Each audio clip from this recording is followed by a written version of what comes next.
그래서 그 기도에 힘을 입고 예수를 완전히 믿고 나서 새로운 사람으로 변화되지 않습니까? 그 변화되고 난 뒤에 길을 가다 우연히 옛날 술집에서 함께 어울리면서 즐기던 여인을 만납니다. 그런데 이 어거스틴은 모른 척하고 그냥 지나갑니다. 그랬더니 이 여인이 호들갑을 떨면서 얼마나 애교를 부리고 호들갑을 떨고 어거스틴을 꼬시려고 어거스틴을 유혹을 하려고 어거스틴 나 모르겠어요? 나 옛날 나야? 자기 나 몰라? 왜 못 본 척하고 지나가는 거예요? 우리 함께 술 한잔 하자. 그때 어거스틴이 이런 말을 하지요. 당신은 과거에 당신 그대로지만 나는 더 이상 과거의 내가 아닙니다. 그때 나는 죽었습니다. 옛날에 나는 죽었습니다. 나는 이제 새로운 사람으로 태어났습니다. 이렇게 이야기하죠. 그렇습니다. 죽은 사람은 더 이상 죄를 지을 수가 없는 것입니다. 아멘. 죽은 사람이 어떻게 죄를 지을 수가 있겠습니까? 왜 우리가 이런저런 죄의 유혹에서 빠집니까? 아직도 죽지 않아서 그렇단 말이에요. 아직도 죽지 않아서. 죄에 대하여 죽은 우리가 어찌 그 가운데 살리요? 오늘 바울이 우리에게 가르쳐주고 있는 말씀입니다. 죄에 대해서 죽은 우리가 어찌 그 안에 다시 거하리요? 그 안에 우리가 다시 어찌 살리요? 여러분, 죄에 대한 충동과 유혹이 여러분 앞에 놓여 있을 때마다 오늘 이 말씀을 꼭 명심하시기 바랍니다. 죄에 대하여 죽은 내가 어찌 그 가운데 살리? 그럴 수 없는 일이야. 그럴 수 없는 일이야.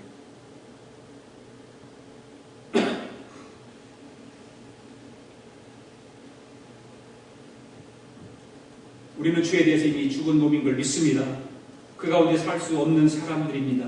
이 사실을 생각하면서 단호하게 죄에 대한 충동과 유혹을 물리치고 2011년도 놀라운 승리하는 해가 될 수 있기를 주의 이름으로 축복합니다. 세 번째로 생명 가운데 거하는 사람은 어떤 사람일까요? 주님과 연합한 자가 되어야 하는 사람입니다. 우리 옛사람은 죽었습니다. 우리는 그리스도 예수 안에서 새롭게 태어난 사람입니다. 그렇습니까? 믿습니까, 여러분들? 아멘이십니까? 네. 아멘이시면 큰 소리로 아멘 좀 하세요. 그렇다면 마땅히 우리가 새 생명 가운데 거하지 않겠느냐 그 말이에요. 이미 여러분들이 저와 제가 고백했습니다. 옛사람은 죽었으니까 아멘. 그리스도 안에 새로 태어난 사람들이니까 아멘. 그렇다면 우리가 새 생명 가운데 거해야 되는 거예요. 새 생명 가운데. 오늘 제목이 뭐예요? 새 생명 가운데 거하는 사람. 3절 있습니다. 시작. 무릇 그리스도 예수와 합하여 침례를 받은 우리는 그의 죽으심과 합하여 침례를 받은 줄을 알지 못하느냐? 우리 박영선 성도님이 침례를 받았습니다. 침례가 무엇입니까? 침례의 의미가 무엇입니까?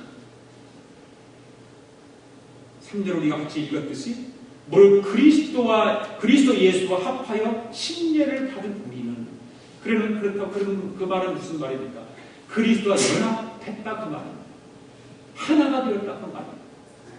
예, 전에는 내 개인이었습니다. 내가 혼자 삶이었습니다. 내 마음대로 살았습니다. 내 욕심대로, 내 생각대로 살았습니다. 내 육신의 몸이, 내 육신의 생각이 말하는 대로 살았습니다.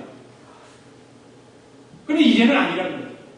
이제는 예수 그리스도와 하나가 되어서 예수 그리스도가 요구하는 대로, 예수 그리스도가 시키는 대로, 예수님이 하라는 대로 살아가는 것이 바로 연합한 사람 아닙니까? 연합한 것이. 침례는 다 한마디로 예수 그리스도와 연합하는 것을 의미하는 것입니다. 다시 말해서 우리가 예수님 속에 푹 잠겨서 예수님과 하나가 되고 예수님과 일치하는 것이 바로 침례인 것입니다. 할렐루야. 이것을 모르고 침례를 받았다면 새로 받아도 괜찮아요.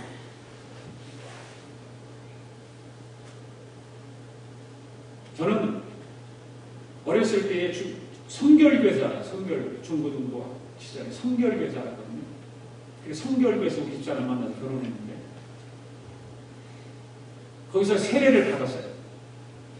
세례를 받고 목사님이 세례 본다고 한다고 오래 공부도 안 하고 사도신경을 물어봐요. 이제 성결교나 장로교에 사도신경을 하잖아요. 사도신경을 물어봐요. 사도신경을 믿느냐? 예, 믿습니다. 다른 교단에서는 그 사도신경이 굉장히 중요하게 생각을 합니다.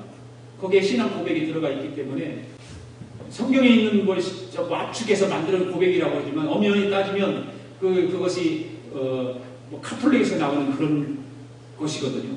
그러니까 침례교에서는 안 하는 거예요. 그게 성경이 없어요. 성경을 66권을 다 골라가고 만드는 거죠. 그런데 신앙 고백을 믿느냐? 예, 믿습니다. 그러면 됐어. 침례 받다, 세례 받아도 돼. 그런 끝이에요. 물론 거기 배경에는 이제 어려서부터 신앙생활을 했고 청년회장을 하고 뭐 학생들 가르치기도 하고 어머니가 권사님이시고 그러니까 그런 배경이 있겠죠. 없는 게 아니겠죠. 그런데 그렇게 해가지고 세례 본다고 그러는 거 아니에요.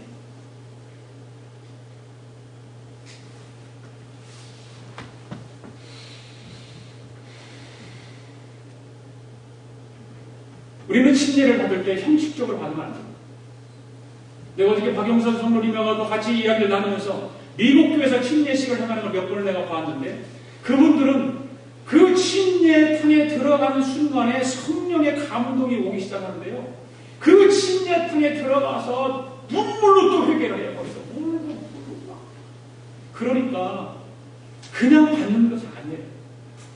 침례를 받겠다고 신청을 해놓고 침례를 받는 그날까지 내 스스로가 내 신앙을 정결하게 만들고 내 육신의 삶을 다 정리를 하고 이제는 새롭게 태어나기로 다짐을 하고 하는 것이 침례지 않습니까? 그런데 우리 한국 사람들은 그렇게 안 해요. 그냥 목사가 받으라고 해서 받아 없죠. 그렇게 받아서 변화되는 사람도 있지만 정말 침례를 받으면 내가 뭔가 달라져야 되고 내가 하나님 앞에 직분을 받으면 뭔가 달라져야 됩니다. 우리 성도님하고 어저께 약속을 했어요. 달라져야 됩니다. 이제 세상 사람들에게 뭔가 이제 박영선 씨는 달라졌다라고 인정받을 수 있어야 이야기했습니다. 나 이거 일부러 얘기하는 거예요. 다 알고 계시죠. 이제 옛사람 내 육신대로 살려고 하는 그런 육신적인 생각들 이제는 정리해야 되고 절제해야 되고 이제는 예수님과 함께 연합해서 예수님과 함께 살아가는 그런 삶을 살아가야 됩니다. 알겠습니다.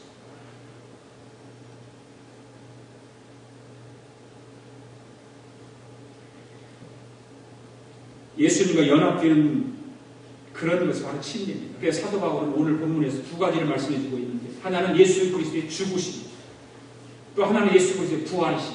이 바로 침례식이 예수님이 십자가의 죽으심과 예수님의 부활을 상징적으로 우리도 함께 하는 거예요. 내 영적인 삶이 이제는 예수님이 십자가에 죽으셨던 것처럼 나도 옛사람 죽는 거예요. 물속에 들어가는 거예요. 머리다 물을 뿜는 건 이건 아니에요. 정말 내 육체가 물속으로 완전히 들어가서 물속에 들어가면 숨 못 쉬잖아요. 그러나 목사님들은 성도들이 침례받을 때 조금 배기 싫은 성도들이 있으면 물속에서 조금 더 오래 두고 있는데 그 물속에 나오자마자 물속에 들어가면 숨 못 쉬잖아요. 죽는 거예요. 다시 나올 때 하고 나오면서 새로운 삶으로 나옵니다. 예수님이 부활하신 거죠. 바로 그리스도와 연합된 우리는 그리스도와 함께 죽고 그리스도와 함께 사는 사람이 되어야 하는 것을 믿습니다. 이것이 바로 침례의 깊은 의미입니다. 오늘 본문 3절 말씀 가운데 제가 다시 한번 읽어본다면 무릇 그리스도와 연합하여 침례를 받은 우리는 그의 죽으심과 합하여 침례 받은 줄을 알지 못하느냐고 했습니다. 그의 무엇과 합하여 침례를 받았다고 했습니까? 그의 무엇과? 죽으심과 그의 죽으심과 예수님이 십자가를 지고 돌아가실 때 예수와 연합된 우리를 함께 죽었다는 것입니다. 무엇이 죽었냐면 우리 옛사람, 우리 옛성품 일부 죽었다는 거예요. 똑같은 사실을 한번 반복했습니다. 그런데 그 뒤에 중요한 말이 덧붙여는 그와 장사되었나니 그랬잖아요. 여호와 장사되었나니, 장사되었다고 했습니다. 장사되었다라고 하는 말은 뭡니까? 땅속에 깊이 묻는 거 아닙니까? 장사 지낸다고 합니다.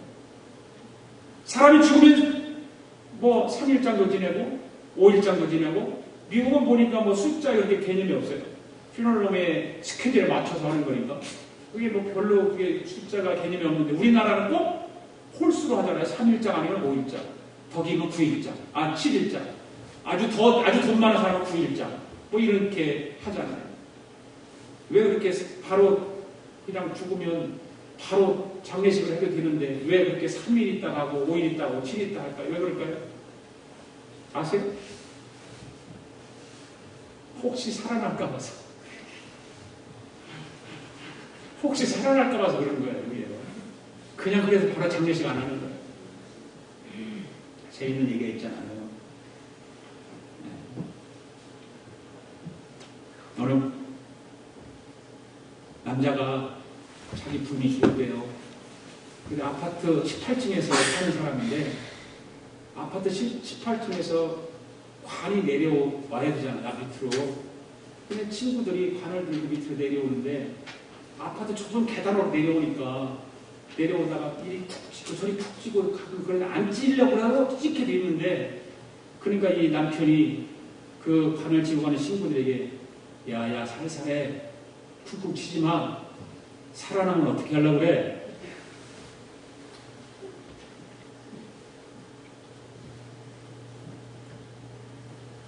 장사 지냈다고 하는 것은 완전히 죽었다는 것입니다. 도저히 살아날 가능성이 없다는 것입니다. 우리 옛사람은 예수 그리스도와 함께 장사 지낸 바 되었습니다. 철저하게 죽은 사람. 아멘. 다 죽었습니다. 그러니까 그것으로 우리는 끝나는 것이 아니라 그것으로 끝나버리면 끝이겠죠. 그런데 예수님께서 장사 지낸 바 되었다가 3일 만에 부활하셨다는 것입니다.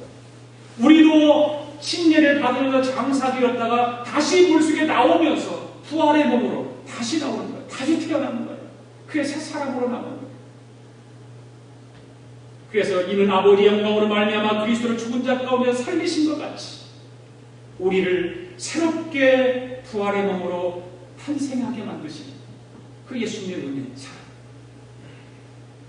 과거에 우리가 예수님 믿기 전에는 우리는 아담과 연합되어서 사는 사람들 안에 죄에 거한 사람들.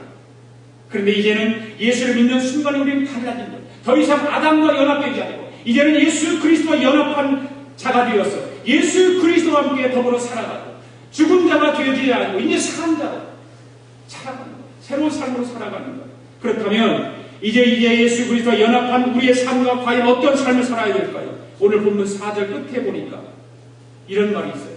우리는 또한 새 생명 가운데 행하게 하려 함이라. 만일 우리가 그의 죽으신 것 같은 모양으로 연합한 자가 되었으면 또한 그의 부활과 같은 모양으로 연합한 자도 되리라. 이렇게 말하고 있습니다.